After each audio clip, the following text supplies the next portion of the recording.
Michael Golden Salim has been Sweden's most successful in-game leader of the last 2 years. He had a strong opening year with Fnatic's main roster, netting them tournament wins at events like the WESG 2017 World Finals and IEM Katowice 2018.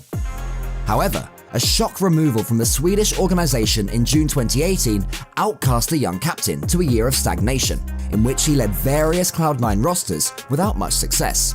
But Golden's departure from Fnatic caused such a decline in the side's performances that they returned and asked him to take the reins once more in September 2019. Upon his return, Fnatic's results improved drastically. This is the story of Golden and his turbulent journey with the Fnatic organisation. Golden having to do it all from the back of the site will shut down absolutely everybody. The Golden Boy of Fnatic rises once again. From the second half of 2014 through to early 2016, Fnatic was the most successful team in CSGO, including a period in which the team was so dominant that it became described as the Fnatic era. But even the greatest teams lose their grip on the throne, eventually, and Fnatic's results gradually declined over the following year. By August 2017, Olofmeister, who'd been the tip of the Fnatic spear at the height of their success, left to join FaZe. His departure led to Dennis deciding to leave, trading places with Lekro on Godsend. At this point, Fnatic needed some fresh Swedish blood for the roster, and everyone on Godsend had played for Fnatic in the past. So the organisation took a gamble, promoting Golden from the Fnatic Academy to the in-game leader of the primary roster. Initially, Golden didn't appear to be the answer to Fnatic's fading form. At the side's first outing, a home showing at DreamHack Masters Malmo, Fnatic failed to impress and were eliminated from the tournament in 9th to 12th place. Their online play wasn't much better either, as the side failed to qualify for both IEM Oakland and Epicenter 2018. Golden was facing a unique challenge. JW, Flusher, and Crims are titans of Counter-Strike and have been playing together for years. The trio were experienced veterans with multiple major titles, and they developed the ability to coordinate strategies and execute without even speaking to each other. In an HLTV interview, JW stated, "The three of us have been playing together for a very, very long time, so when we play, we kind of expect things to happen without communicating." A lot of the time, this level of intuition is a bonus, as it cuts out unnecessary communication and saves crucial time mid-round. However, within the more recent iterations of the roster, this system created a divide in the team between a largely silent three-man unit and the supporting players who weren't clued into the system. As a captain, Golden had the unenviable job of convincing CS legends that the way they were playing was wrong and that success could not be attained without clear communication. Thankfully for Fnatic fans everywhere, he was persuasive. Crims hasn't gone in. He's waiting. He's playing it patiently. And Magisk has no idea where the second player is. Crims is missed. 10 seconds though. It may not end up mattering. For Magista Clutch this would pull off some ridiculous play, and it won't be happening on this time. Fnatic have done it. 2-1. Soon enough, Fnatic's online CS improved, with the same side that bombed IEM Oakland qualifiers claiming first place in both the ESL Pro League and ECS Online seasons.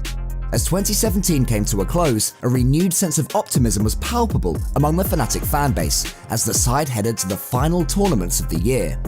The EPL Season 6 and ECS Season 3 finals represented a great return to form for the Fnatic core. In the summer, Fnatic were getting knocked out in groups and were failing to succeed in online qualifiers, but by the end of the year, the side had managed top 4 placements in both of the biggest leagues in CSGO. I was about to say a stray bullet will silence him. A flash into the peak. We'll see Karrigan also go the same way. Fnatic are cruising towards the map win, showing great tenacity and grit after losing 4 in a row to take us in this position in the first place. But now it's looking so hard. Guardian all that remains. He's picked up 1, but his travel is going to end here. Everything finally appeared to be clicking for Fnatic, as Golden's confidence as an in-game leader began to increase. At the EPL finals, Golden stated that he felt more confident when making calls, and talked briefly about managing communication within the side. He said, "If we get our groove, we keep talking and then it's hard to stop us. But sometimes that doesn't happen for us, and we get a bit quiet when we're losing." Fnatic's start to 2018 was a tepid one, as they made legend status once again at the E-League Boston Major, but failed to look like a title contender. The following tournament, however, was atrocious. After a 3-week gap in the calendar, Fnatic headed to Star Series Season 4, where they were knocked out in dead last place. Good run from Adren to get away from the nade. Swings out and gets Crims immediately after as a result of it. JW's on the wall, he's got the lineup, and Hobbit confirms the final kill.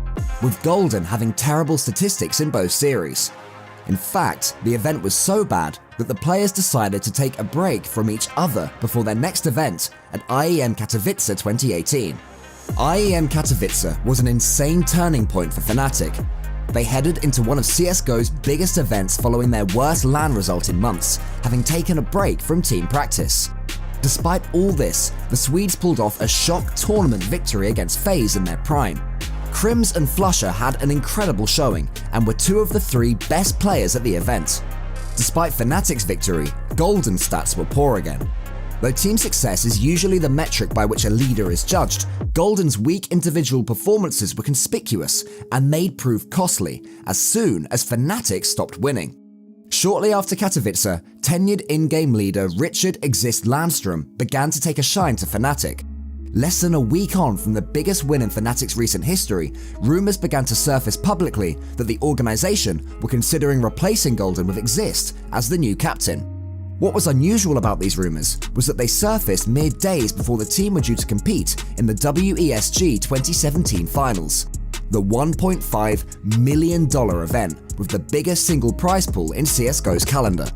Once again, Fnatic took home the trophy, alongside an $800,000 prize, despite having been 14-7 down in the last map of the grand final.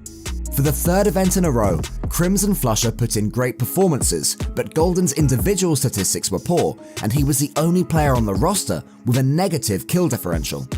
Despite this, Golden took to social media and posted one of the most infamous tweets in CSGO history. It simply read, "I stay." Unfortunately for the captain, that wouldn't be the case. At the next event, DreamHack Masters Marseille, Fnatic were knocked out in the semi-finals. Then, at IEM Sydney, they were eliminated by FaZe in the quarters, who were using Exist as a stand-in, and went on to win the trophy. Just days later, it was announced that Exist would be brought in to lead the roster. Golden wasn't removed directly at first, it was Lekro who Exist replaced. Golden was relieved from his leadership role, however, and moved to the role of entry fragger, a position that he'd never played before. As soon as the change occurred, the writing was on the wall, and just 3 weeks later, Golden was replaced by Draken, following his 6th consecutive tournament with a negative kill differential. For many, the removal was justified. Golden's mechanics simply weren't up to par with the other members of Fnatic, and the opportunity to play with an IGL of Exist's reputation was certainly alluring. On paper, it looked as though Exist was a like-for-like upgrade in the tactical department, and could have been the missing link that would help Fnatic not only contend for titles, but perhaps even establish a new era of dominance. However, that simply wasn't the case, as Fnatic's results proved that they just can't thrive without Golden. In the immediate aftermath of Golden's removal, the team's results deteriorated incredibly quickly, and it wasn't long before they were being eliminated in group stages once again.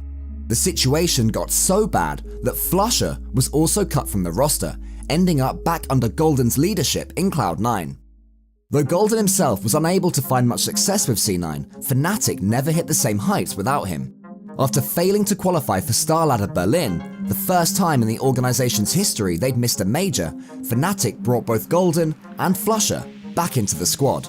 With Golden at the helm once again, Fnatic won their very first outing at DreamHack Masters Malmo, followed by 2 more finals appearances and a top 4. Easily their best string of results since his removal. So why is Golden so crucial to Fnatic's success? In replacing him originally, they'd picked up a better IGL and found a statistical upgrade as an entry fragger. So why did things only get better once Golden had returned to the roster? On the surface, Exist might have appeared to be a better option, but Golden has had an undeniably greater level of effectiveness for Fnatic in several different areas.